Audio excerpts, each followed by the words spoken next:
ಕೃಷ್ಣ ಏನಾದ್ರೂ ಬಂದಿದ್ನ ಈ ಕಡೆ? ಇಲ್ಲ ಅದ್ಕೆ. ಸಿಕ್ಕದ್ನಾ? ಇಲ್ಲಮ್ಮ. ಎಲ್ಲಿ ಹೋದ ಇವನು? ಇಲ್ಲಿದ್ದಾನೆ.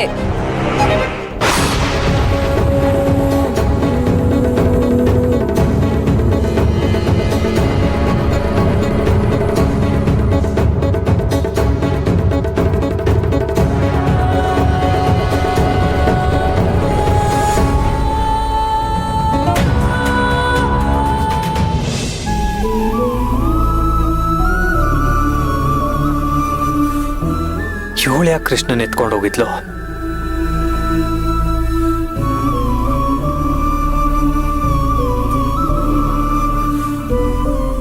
ಬುದ್ಧಿ ಇದೆಯಾ ನಿನ್ಗೆ? ಮಗುನ ಕರ್ಕೊಂಡು ಹೋಗ್ಬೇಕಾದ್ರೆ ಕೇಳ್ಬಿಟ್ ಕರ್ಕೊಂಡು ಹೋಗ್ಬೇಕು ತಾನೆ?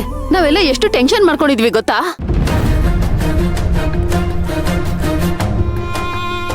ಏನ್ ಮೀರಾ ನೀನು?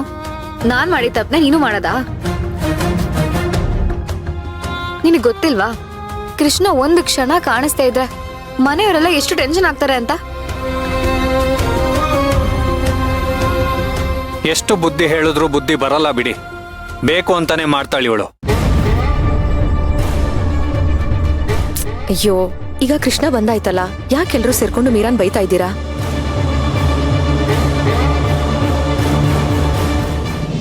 ನಿನ್ನೆವರೆಗೂ ಕೃಷ್ಣ ಡಲ್ ಆಗಿದ್ದ, ಈಗ ನೋಡಿ ಎಷ್ಟು ಖುಷಿಯಾಗಿದ್ದಾನೆ.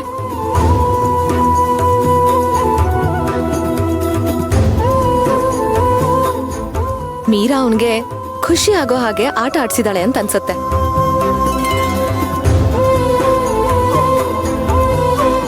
ಸರಿ ಸರಿ, ತಡ ಆಗ್ತಾ ಇದೆ. ಪೂಜೆ ಕೂರೋರು ಬೇಗ ಬನ್ನಿ. ಪೂಜೆಗೆ ಯಾರು ಕೂತ್ಕೋತಾರೆ? ಅತ್ತೆ, ಅಶ್ವಿನ್ ಪೂಜೆನೆ ಕೂತ್ಕೊಳ್ಳಿ. ಅಕ್ಕ ಬೇಡ ಅಕ್ಕ, ನೀವು ಅರ್ಜುನ್ ಬಾಬಾ ಮತ್ತೆ ಕೃಷ್ಣನೇ ಕುತ್ಕೊಳ್ಳಿ. ಕೃಷ್ಣ ಬಾಕಂದ. ಆಗ್ಲಿಂದ ನೀರ್ ಕುಡಿಬೇಕು ಅಂತ ಹೇಳ್ತಿದ್ದ. ನಾನ್ ನೀರ್ ಕುಡ್ಸಿ ಕರ್ಕೊಂಡ್ ಬರ್ತೀನಿ, ನೀವ್ ಕೂತಿರಿ. ಸರಿ ಬಾ.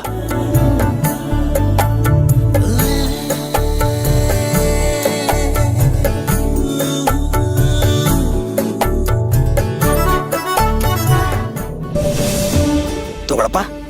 ಈಗ ಯಾವುದೇ ವಿಘ್ನಗಳಿಲ್ಲದೆ ಈ ಪೂಜೆ ನಡೀಲಿ ಅಂತ ದೇವರಲ್ಲಿ ಬೇಡ್ಕೊಂಡು ಸಂಕಲ್ಪ ಮಾಡ್ಕೊಳಪ್ಪ.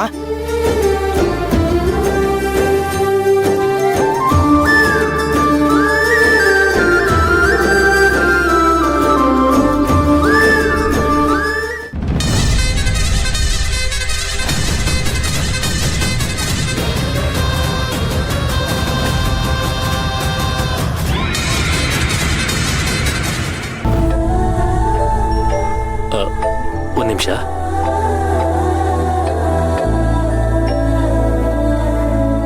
ಹಲೋ,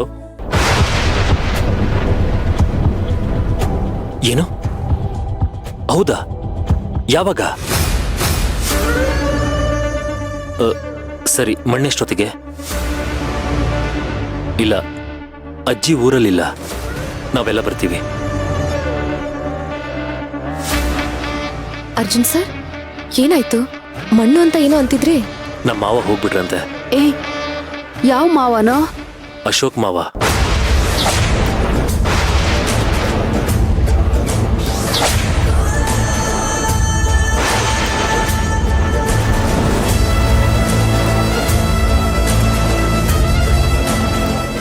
ಅಯ್ಯೋ ಭಗವಂತ, ಚೆನ್ನಾಗೇ ಇದ್ರಲ್ಲೋ?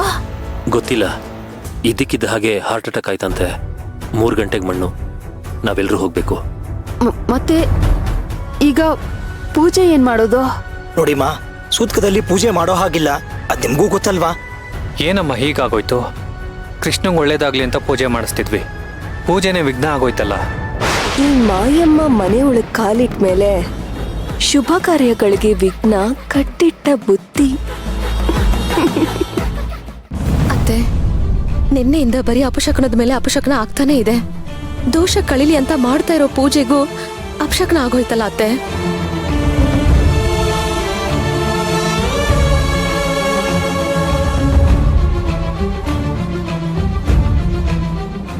ಇದನ್ನೆಲ್ಲ ನೋಡ್ತಾ ಇದ್ರೆ ಮುಂದೆ ಏನಾಗುತ್ತೋ ಏನೋ ಅಂತ ತುಂಬಾ ಭಯ ಆಗ್ತಾ ಇದೆ. ನನಗೆ ತುಂಬಾ ದುಃಖ ಆಗ್ತಾ ಇದೆ ಅತ್ತೆ.